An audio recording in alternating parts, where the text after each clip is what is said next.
Hi, it's Alaska Granny. As preppers, we worry about the health care of our family, if there should be an interruption in our health care, and how do we prepare to take care of our family? Well, here is a perfect example of why you should be concerned. IV fluid supply disruptions prompt the Biden administration to invoke wartime powers to bolster recovery. What's going on? Disruptions from Hurricane Helene exacerbated shortages of critical intravenous fluids in the United States. As the storm swept through western North Carolina last month, it severely affected operations at Baxter International's North Cove production site, the largest manufacturer of IV fluids and dialysis solutions in the country.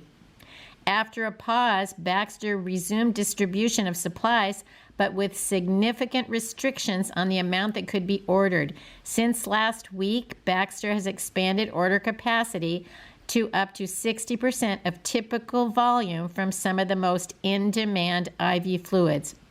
Well, if you're familiar with IV fluids, they are life-sustaining, and many people cannot live without them, especially if you're on, say, kidney dialysis or you need surgery. There are so many medical conditions that these are life-sustaining. Ensuring people have medical supplies they need is a top priority of the administration. It's exactly why we are working closely with Baxter to support cleanup and restoration of the facility, including invoking the Defense Production Act to help production resume as quickly as possible.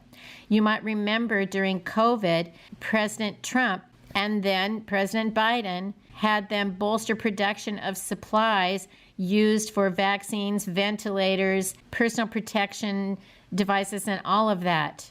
Current priorities are completing deep cleaning of the facility, including floors and equipment, as well as assessing the status of all equipment and production lines. Allocations for IV solutions and nutrition products for children's hospitals have been restored to full capacity, and some other IV solution products could return to full allocation by the end of the year. That's still several months. And if you've ever had a severely ill child, you know that you are dependent on these products to sustain their life. Manufacturers and feds work to stabilize the supply of IV fluids for hospitals. Hospitals now have IV fluid shortages, and they're impacting surgeries. Surgery schedules around the country may be washed out for several more weeks while the crucial IV and sterile fluids factory remains shut down for hurricane-related damage. People often plan non-emergency surgeries in the fall and early winter months when their insurance coverage will pick up more of the bill. I was not aware of that. That's interesting. For example, in Oregon, OHSU postpones 25% of surgical procedures due to nationwide IV fluid shortages, and they anticipate acute shortages for another 4 to 6 weeks.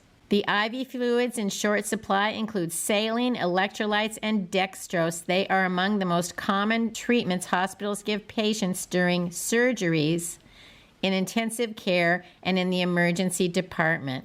Non-urgent surgeries being rescheduled include bariatric surgery, joint repair surgery, and hernia repair surgery, but I'm sure there are others as well. The status of healthcare in America and the critical supply of medications that we need is something that we need to be aware of. So hopefully no one in your family will need some kind of an emergency surgery where maybe their life could be threatened by this shortage.